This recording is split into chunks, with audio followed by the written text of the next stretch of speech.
ദൈവം മനുഷ്യരിൽ ഇടപെടുമ്പോൾ അത്ഭുതങ്ങൾ സംഭവിക്കുന്നു. പാഴ്മുളം തണ്ടുകൾ പോലും പുല്ലാങ്കുഴലാകുന്നു. ദൈവകൃപയാൽ എളിയ മനുഷ്യർ യേശുവിൻ്റെ നാമത്തിൽ വൻകാര്യങ്ങൾ ചെയ്യുന്നു. ഇത് തങ്കച്ചി അഥവാ ചങ്ങനാശ്ശേരി കുരിശുമൂട്ടിൽ പുത്തമ്പുരയ്ക്കൽ വർഗീസ് തോമസ്.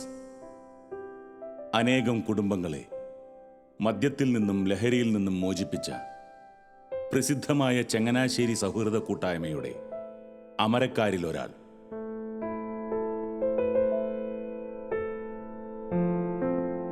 ചങ്ങനാശ്ശേരിയിലെ സൗഹൃദ കൂട്ടായ്മ പ്രസിദ്ധമാണ്. ഏതാനും അൽമായർ ചേർന്ന് 2010 ആരംഭിച്ച ഈ പ്രാർത്ഥന കൂട്ടായ്മ 300ഓളം കുടുംബങ്ങളെ മദ്യത്തിൽ നിന്നും മോചിപ്പിച്ചിട്ടുണ്ട്.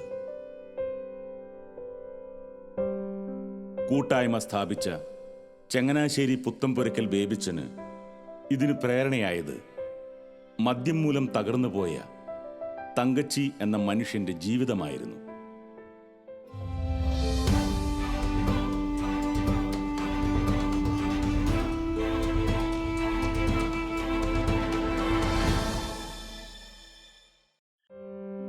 പതിനേഴാം വയസ്സിൽ ചാരായ കച്ചവടവും മദ്യപാനവും തുടങ്ങിയ തങ്കച്ചി ഒരിക്കൽ നാട്ടുകാർക്കും വീട്ടുകാർക്കും പേടി സ്വപ്നമായിരുന്നു. എന്നാൽ ഇന്ന് ചങ്ങനാശ്ശേരി മൗണ്ട് കാർമൽ ധ്യാന കേന്ദ്രത്തിലെ സൗഹൃദ കൂട്ടായ്മയുടെ പ്രധാന നടത്തിപ്പുകാരനും അനേകം കുടുംബങ്ങളെ മദ്യത്തിൽ നിന്നും മോചിപ്പിച്ച ദൈവത്തിൻ്റെ പ്രിയപ്പെട്ട മകനുമാണ് തങ്കച്ചി. എൻ്റെ 17ാമത്തെ വയസ്സിൽ മദ്യപാനം തുടങ്ങിയാണ്. അങ്ങനെ ഒരു മുറുക്കാങ്കട തുടങ്ങി. ആ മുറുക്കാങ്കടയിൽ ചാരായം വിൽപ്പന തുടങ്ങി. അങ്ങനെ ചാരായം കുടിക്കാൻ വന്നുകൊണ്ടിരുന്ന ഒരുപാട് വണ്ടി ജീവനക്കാരോട് പരിചയപ്പെട്ടു. അങ്ങനെ ഒരു അവസ്ഥയിൽ ബസ്സെ കണ്ടക്ടറായിട്ട് പോകാൻ തുടങ്ങി. പണിയില്ലാതെ നിൽക്കുമ്പോൾ ബാറിൻ്റെ ഭാഗത്ത് ചെന്നാൽ കള്ള് കുടിക്കാനായാലും വിളിച്ച് അവരോട് പോകും. അവരോടെല്ലാം വഴക്കന വയ്യാലും വിളിച്ച് അതിനും പോകും. പൈസ ഇല്ലാതെ ബാറിൻ്റെ ഭാഗത്ത് പോയി നിൽക്കുമ്പോൾ ആരെങ്കിലും പരിചയക്കാരും ഗുണ്ടായിസോ ആൾക്കാരൊക്കെ കള്ള് മേടിച്ച് തരുന്ന കുടിക്കും. അവർ പറയുന്ന പുറകെ പോകും.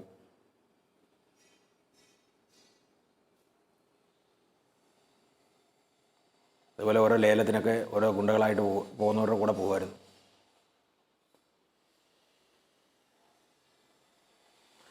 പിന്നെ വണ്ടി CC അങ്ങനെയുള്ള പരിപാടികൾക്കെല്ലാം പോകുമായിരുന്നു. കള്ള് കുടിച്ചാൽ പിന്നെ ബോധമില്ലാതെ അടിപിടിയൊക്കെ ഒരുപാട് പ്രാവശ്യങ്ങൾ ഉണ്ടായിട്ടുണ്ട്. വല്ലവർക്കും വേണ്ടി അടിപിടി ഉണ്ടാക്കിയിട്ടുണ്ട്.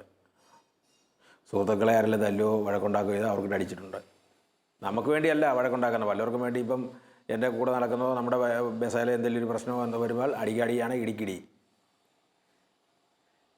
എല്ലാവർക്കും വേണ്ടി ഒത്തിരി അടിയുണ്ടാക്കി തല്ലുകൊള്ളുകയും കൊടുക്കുകയും ചെയ്തിട്ടുണ്ട്. മദ്യപിച്ചാണ് കൂടുതലും പ്രശ്നങ്ങൾ ഉണ്ടാക്കിയിട്ടുള്ളത്. വീട്ടുകാരൊക്കെ വഴക്ക് പറയുമായിരുന്നു.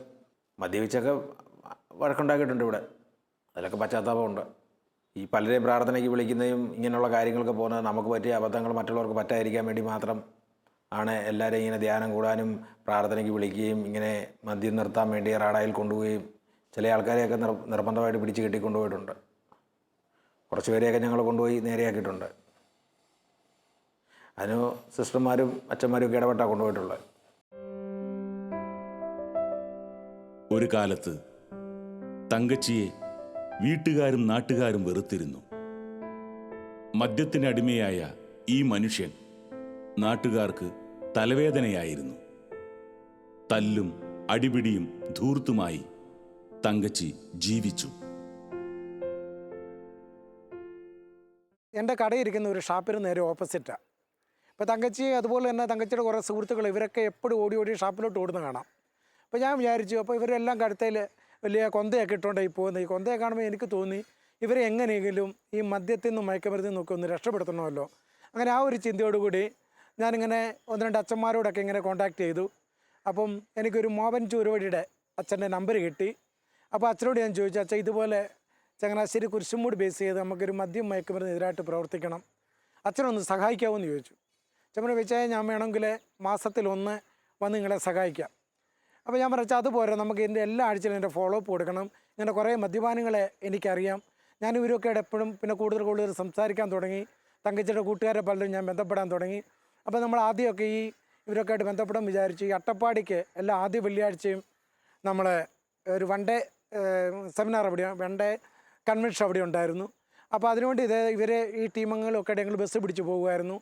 അത് കഴിഞ്ഞപ്പോഴാണ് ഞാൻ തോന്നി കുരിശുമൂട്ടിൽ നമുക്ക് ഈ മദ്യത്തിനും മയക്കുന്നതിനും എതിരായിട്ട് പ്രവർത്തിക്കുന്ന ഒരു ടീമിനെ നമുക്ക് ഉണ്ടാക്കണമെന്ന ആഗ്രഹത്തോടെയാണ് ചൂരോടി അച്ഛനുമായിട്ട് ബന്ധപ്പെട്ടു. അച്ഛനൊപ്പം പറഞ്ഞതിൻ്റെ കൂടെ വേറൊരു അച്ഛനുണ്ട്, നമുക്കൊരു പോൾ വടക്കുമുറി എന്നൊരു അച്ഛനുണ്ട്, ഒരു സിസ്റ്റർ ജസിലിറ്റുണ്ട്. അങ്ങനെ ഞങ്ങൾ 4 പേരും കൂടെ ഏതാണ്ട് ഒരു 1-2 മാസത്തോളം ഇന്ന് പ്രാർത്ഥിച്ചു. അതിനുശേഷം അച്ഛൻ ഒരു കാര്യം ഉപയോഗിച്ചാൽ നമുക്ക് എല്ലാവരും വിളിച്ചു കൂട്ടാൻ പറഞ്ഞു. അങ്ങനെ ആദ്യം നമുക്കൊരു 10-30 ശരിക്കും മദ്യപാനികൾ. മദ്യം എന്ന് പറഞ്ഞാൽ ഇത് ഒരെണ്ണം പോലും ഞാൻ ഇങ്ങനെയുള്ള മദ്യപാനികൾ കണ്ടിട്ടേ ഇല്ല. കാര്യം എപ്പോഴും വഴക്കല്ലാതെ ഇവർക്ക് പിന്നെ വേറെ ഒന്നുമില്ല. കുടിച്ച് കഴിയുമ്പോൾ തമ്മിലടിയും അവസാനം നാട്ടുകാരെ പുറത്ത് കയറുന്ന ഒരു രംഗമാണ് കണ്ടിരിക്കുന്നത്. ഏതായാലും ദൈവത്തിൻ്റെ പരിശുദ്ധാത്മാവ് ഈ ഒരു കൂട്ടായ്മയെ ഒന്ന് ശക്തിപ്പെടുത്തുകയായിരുന്നു ഇവരിലൂടെ. ഈ തങ്കച്ചി എന്ന മകനെ തന്നെ ഞാൻ ആഗ്രഹിച്ചത് ഇവനിലൂടെ കുറേ കണക്ഷൻ ഉണ്ടായിരുന്നു. ഈ മകനിലൂടെ തന്നെ കർത്താവ് വലിയ അത്ഭുതം പ്രവർത്തിക്കാനിടയായി.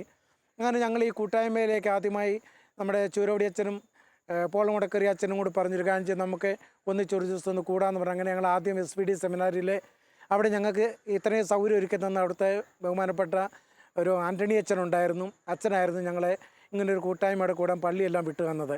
അങ്ങനെ ഏതാണ്ട് ഞങ്ങളൊരു 4 വർഷക്കാലം ഞങ്ങളെ അവിടെ ശരിക്കും അതോടുകൂടി ഞങ്ങൾക്ക് ശരിക്കൊരു വളർച്ച കിട്ടുകയായിരുന്നു. പ്രത്യേകിച്ച് ഈ തങ്കച്ചി എന്ന ഈ മകനിലൂടെ അനേകം മദ്യപാനികളെ ശരിക്കും ജീവിതത്തിലേക്ക് ശരിക്കും കർത്താവിനെ അറിഞ്ഞ് ജീവിക്കാൻ തക്കവണ്ണം ഈ തങ്കച്ചിയെ അതിനുവേണ്ടി കർത്താവ് ഉപയോഗിച്ചെന്ന് വേണം അത് ശരിക്കും പറയാൻ. 1992 ജൈനമ്മ തങ്കച്ചിയുടെ ജീവിത സഖിയായി വന്നു. തൻ്റെ ഭർത്താവിൻ്റെ മാനസാന്തരത്തിന് വേണ്ടി നിരന്തരം ജൈനമ്മ പ്രാർത്ഥിച്ചു. നിരന്തരം കണ്ണീരുണങ്ങാത്ത പ്രാർത്ഥനകൾ. എന്നാൽ തങ്കച്ചിക്ക് മാറ്റമൊന്നും ഉണ്ടായില്ല. 2007 ജൈനമ്മ വൃക്കരോഗബാധിതയായി. കഠിനമായ രോഗങ്ങളുടെ മധ്യത്തിലും ജൈനമ്മ ഭർത്താവിന് വേണ്ടിയുള്ള പ്രാർത്ഥനകൾ ഉപേക്ഷിച്ചില്ല. അതിന് ഫലമുണ്ടായി.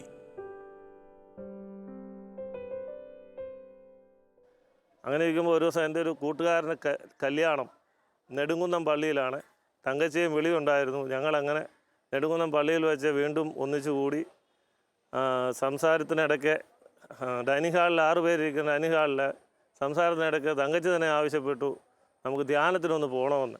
അതിനെന്നാ പോയേക്കാമെന്ന് പറഞ്ഞ് ഞങ്ങൾ 6 പേര് കൂടി പോയി. പിറ്റേ ദിവസം രാവിലെയാണ് പോകാൻ ഒരുങ്ങുന്നത്. ഞാൻ രാവിലെ വീട്ടിൽ നിന്ന് വരുമ്പോൾ തങ്കച്ചി വിളിക്കുന്നത് നേരെ ബ്രീസ് എന്ന ബാറിലോട്ട് വരാനാണ് പറയുന്നത്. ഞാൻ അവിടെ ചെന്നപ്പോഴേ ഇവർ 5 പേരും നല്ല വെള്ളം അടിച്ചുകൊണ്ടിരിക്കുന്ന സമയമാണ്. അപ്പം ഇന്ന് പോകുന്നില്ല എന്നും പറഞ്ഞ് ഞാൻ അവരെ വിളിച്ചുകൊണ്ട് തിരിച്ചിറങ്ങി പോരുക.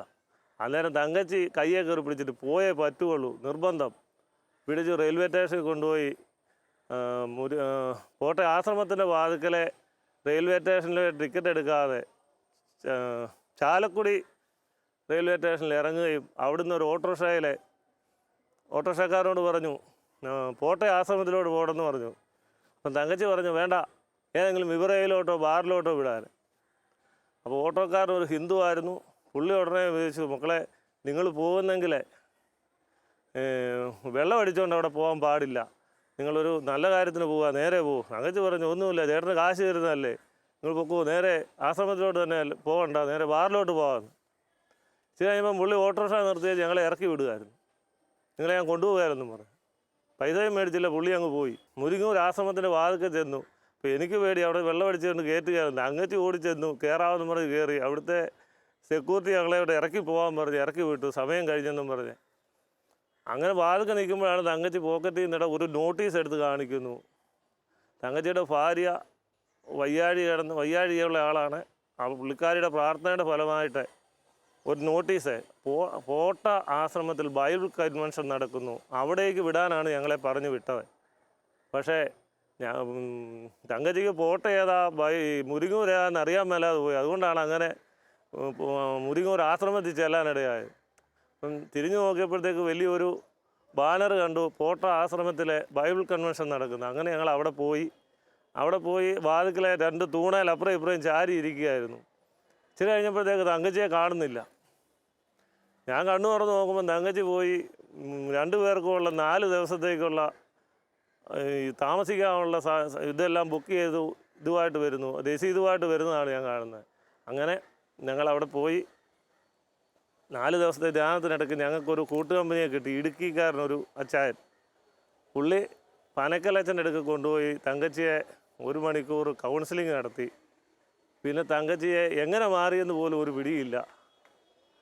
പിന്നെ ഇന്നത്തെ തങ്കച്ചിയായ ആ ഒരൊറ്റ ഒരു ഇതിൻ്റെ ബലത്തിലാണെന്ന്.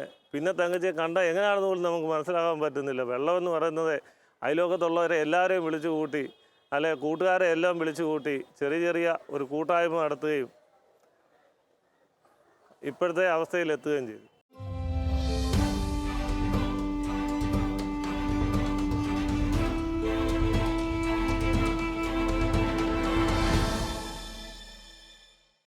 എനിക്ക് തങ്കച്ചീനെ കഴിഞ്ഞ 20 വർഷമായിട്ട് തങ്കച്ചിയുമായിട്ട് എനിക്ക് പരിചയമുണ്ട്. പക്ഷെ ആ കാലയളവിലൊക്കെ ഞാൻ ഈ തങ്കച്ചിയോട് സംസാരിക്കുവാനോ ഇടപെടുവാനോ കൂട്ടാക്കിയിട്ടില്ല. കാരണം ആ മനുഷ്യനോട് സംസാരിക്കാൻ എനിക്ക് വളരെ പേടിയായിരുന്നു. കാരണം ആ മനുഷ്യൻ തിരിച്ച് സംസാരിക്കുന്നത്, നമ്മൾ സംസാരിച്ചാലേ തിരിച്ച് പറയുന്നത് എന്താണെന്ന് പോലും ഒരുപക്ഷെ നമുക്ക് ആലോചിക്കാൻ പോലും പറ്റത്തില്ല. കാര്യം അത്രമാത്രം മദ്യത്തിൻ്റെ അടിമത്തത്തിലായിരുന്നു ആ മനുഷ്യനെ. എനിക്കറിയാവുന്ന സമയങ്ങളിൽ പുള്ളി ബസ്സിലെ കണ്ടക്ടറായിട്ട് ജോലി ചെയ്തുകൊണ്ടിരിക്കുകയാണ്. ആ സമയങ്ങളിൽ കുരിശുമൂടി ജംഗ്ഷനിലെ വൈകുന്നേരങ്ങളിലൊക്കെ വരുമ്പോൾ മദ്യപിച്ച് ശരിക്കും പുള്ളിക്ക് നല്ല ബോധമൊന്നുമില്ല ഈ വൈകുന്നേര സമയങ്ങളിലൊക്കെ ആകുമ്പോൾ. കാര്യം രാവിലെ തൊട്ടുള്ള മദ്യപാനമാണ്. അങ്ങനെ വണ്ടിയുടെ പണികൾക്കായിട്ടൊക്കെ കുരിശുമൂടി വരുമ്പോൾ വളരെ ഒച്ചത്തിൽ സംസാരിക്കുമ്പോഴേ നമുക്ക് മനസ്സിലാവും അത് തങ്കച്ചിയാണ്. കാര്യം ആ സ്വരം കേൾക്കുന്നില്ല. കാര്യം കുരിശുമുള്ള അത്രയും സ്വരമെടുത്ത് സംസാരിക്കുന്ന ഒരു വ്യക്തി എന്ന് പറഞ്ഞാൽ ഇദ്ദേഹം മാത്രമേ ഉള്ളൂ. ആ കാരണം കൊണ്ട് പുള്ളിയുടെ പുള്ളി വരുമ്പോൾ തന്നെ നമ്മൾ ഒഴിഞ്ഞു മാറാൻ ശ്രമിച്ചുകൊണ്ടിരുന്നു. അങ്ങനെ വർഷങ്ങൾക്ക് ശേഷം ഞാൻ വിദേശത്ത് ജോലിക്കായിട്ട് പോയിട്ട് തിരിച്ച് വിദേശത്തുനിന്ന് ഒരു 3 വർഷം കഴിഞ്ഞ് ഞാൻ ഒരു സാഹചര്യത്തിൽ നാട്ടിൽ വന്ന് സെറ്റിൽ ചെയ്യാൻ വേണ്ടി ആഗ്രഹിച്ചു. അങ്ങനെ ഞാൻ കുരിശുമൂട്ടിലെ ഒരു ബിസിനസ് സ്റ്റാർട്ട് ചെയ്തു. അത് ഏകദേശം ഒരു 2010 ഒരു ആഗസ്റ്റ് ഒരു ശനിയാഴ്ച ഈ മനുഷ്യൻ കടന്നു വരുന്ന കണ്ടു. എന്നെ കണ്ടു ചിരിച്ചു, ഞാനും ചിരിച്ചു. എന്നിട്ട് എന്നോട് പറഞ്ഞു, മോനെ ഒരു കാര്യം സംസാരിക്കാനുണ്ടെന്ന് പറഞ്ഞു. ഓക്കെ, ഞാൻ പറഞ്ഞു നമുക്ക് സംസാരിക്കാമെന്ന് പറഞ്ഞു. എൻ്റെ കടയിലേക്ക് ഞാൻ പുള്ളിയെ വിളിച്ചു. ഞങ്ങൾ 2 പേരും കൂടെ ഇരുന്ന് സംസാരിച്ചപ്പോൾ എന്നോട് ഈ മനുഷ്യൻ പറഞ്ഞു, ഈ ഞായറാഴ്ച ഫ്രീ ആയിരിക്കുമെന്ന് ചോദിച്ചു. ഞാൻ പറഞ്ഞു തീർച്ചയായിട്ടും ഫ്രീ ആയിരിക്കും, എന്താണെന്ന് ചെയ്യുന്നത് ചോദിച്ചു. അന്നേരം പറഞ്ഞു നമ്മളൊരു പ്രാർത്ഥന കൂട്ടായ്മ സ്റ്റാർട്ട് ചെയ്യുന്നുണ്ട്, മോനെ അതിനകത്ത് പങ്കെടുക്കണമെന്ന് പറഞ്ഞു. ഞാൻ പറഞ്ഞു നമുക്ക് തീർച്ചയായിട്ടും. കാര്യം ഞാൻ അന്നേരം കരിസ്മാറ്റിക് പ്രസ്ഥാനത്തിലേക്കൊക്കെ കടന്നു വന്നിട്ടുണ്ടായിരുന്നു. അത് അദ്ദേഹം മനസ്സിലാക്കിയിട്ടാണ് എന്നെ അങ്ങനെ ക്ഷണിക്കാൻ വന്നത്.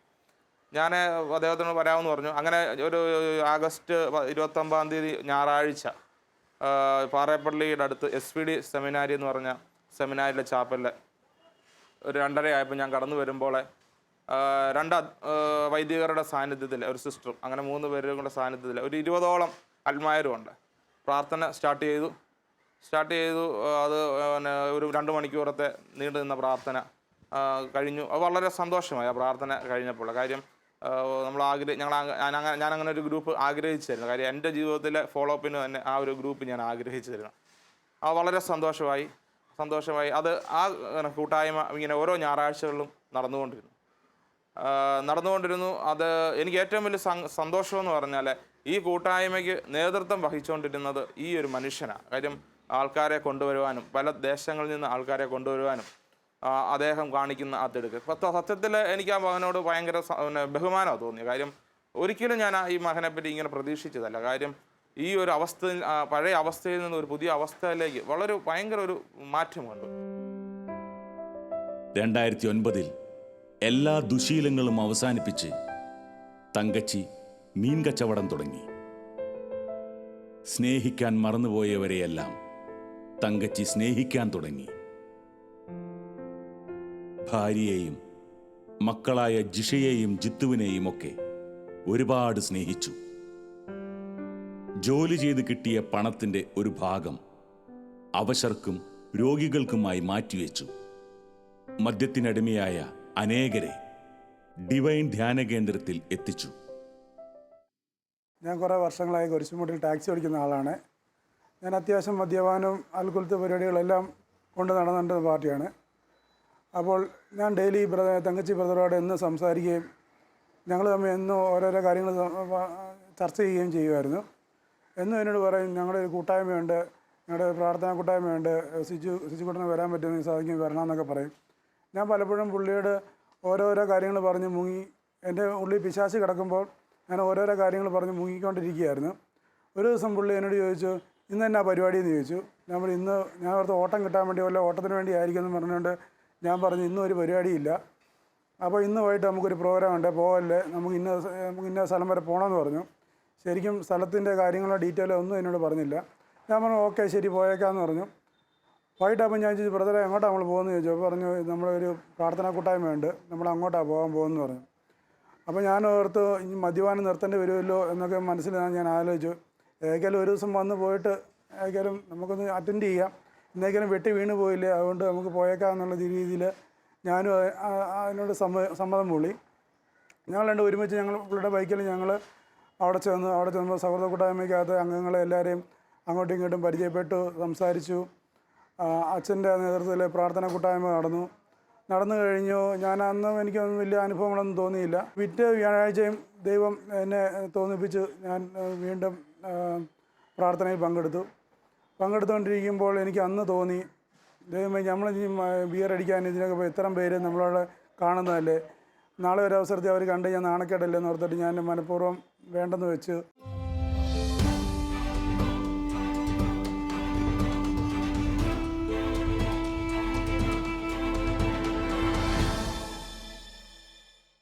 ധൂർത്തപുത്രൻ്റെ മടങ്ങിവരവിൽ പ്രത്യാശയോടെ കാത്തു നിൽക്കുന്ന സ്വർഗസ്ഥനായ പിതാവിൻ്റെ മനോഹരമായ മുഖം വിശുദ്ധ ലൂക്കായുടെ സുവിശേഷം 15-ാം അധ്യായത്തിൽ നാം കാണുന്നുണ്ട്. ഇതേ സ്വർഗീയ പിതാവ് ഇന്നും മക്കളുടെ ഇടയിൽ ജീവിക്കുന്നുവെന്നും തളർന്നു പോയ ജീവിതങ്ങൾ, ഇടറിപ്പോയ ജീവിതങ്ങൾ, ചെളിക്കുണ്ടിൽ അകപ്പെട്ട ജീവിതങ്ങൾ ദൈവപിതാവിൻ്റെ ഈ പരിശുദ്ധമായ സ്നേഹം ഇന്നും അനുഭവിക്കുന്നുവെന്നും പ്രിയപ്പെട്ട തങ്കച്ചിയുടെ വീണ്ടെടുപ്പിലൂടെ നമ്മൾ ഇന്ന് തിരിച്ചറിയുകയാണ്. ഈ പ്രിയപ്പെട്ട സഹോദരൻ ജീവിതത്തിൻ്റെ പ്രത്യേകമായ സാഹചര്യങ്ങളിൽ ലോകത്തിൻ്റെ കുരുക്കുകളിൽ കുരുങ്ങി പന്നിക്കൂടിൻ്റെ ചെളി അനുഭവത്തിലൂടെ നീണ്ട വർഷങ്ങൾ ജീവിച്ച ഒരു സഹോദരനാണ്. വർഷങ്ങൾ ദൈവബോധം നഷ്ടപ്പെട്ട് തിന്മയുടെ വഴിയിൽ കുരുങ്ങി കുടുംബ ഉത്തരവാദിത്തങ്ങളിൽ നിന്നകന്ന് എല്ലാവർക്കും മുമ്പിൽ ഭീതി സ്വപ്നമായി പ്രതീക്ഷ നഷ്ടപ്പെട്ട മനുഷ്യനായി നശിച്ച ജീവിതാവസ്ഥകളിലൂടെ കടന്നുപോയ നീണ്ട നാളുകൾ പ്രിയപ്പെട്ട തങ്കച്ചിക്കുണ്ട്. പക്ഷേ ദൈവത്തിൻ്റെ കരസ്പർശം അദ്ദേഹത്തെ മാടി വിളിച്ച നിമിഷങ്ങളിൽ അദ്ദേഹം ദൈവകൃപയിലേക്ക് മടങ്ങിയെത്തുകയും എല്ലാവർക്കും മുമ്പിൽ ഇന്നും ജീവിക്കുന്ന ഈശോ ഇടപെടുന്നുവെന്ന്, ഇടറിപ്പോയ ജീവിതങ്ങൾക്ക് അവൻ വഴികാട്ടിയാവുന്നുവെന്ന്, വിള്ളൽ ബാധിച്ച ബന്ധങ്ങൾ അവൻ വീണ്ടും വിളക്കി ചേർക്കുന്നുവെന്ന് പ്രിയപ്പെട്ട തങ്കച്ചിയുടെ ജീവിതത്തിൽ സംഭവിച്ച അത്ഭുതങ്ങളിലൂടെ നമ്മൾ കാണുകയാണ്. തങ്കച്ചിക്ക് വന്ന മാറ്റം അത്ഭുതാവഹമായിരുന്നു.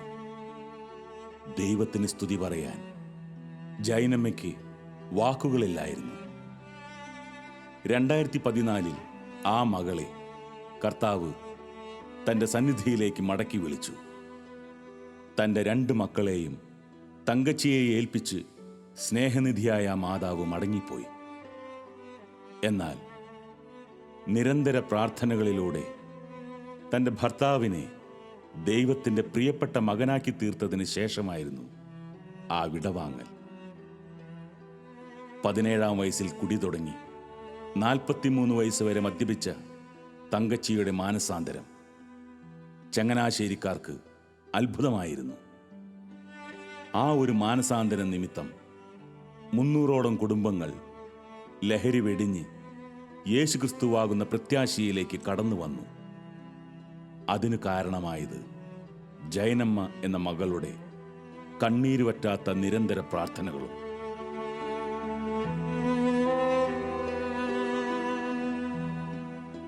ഇന്ന് ഈ കുടുംബത്തെയോർത്ത് സ്വർഗം സന്തോഷിക്കുന്നു.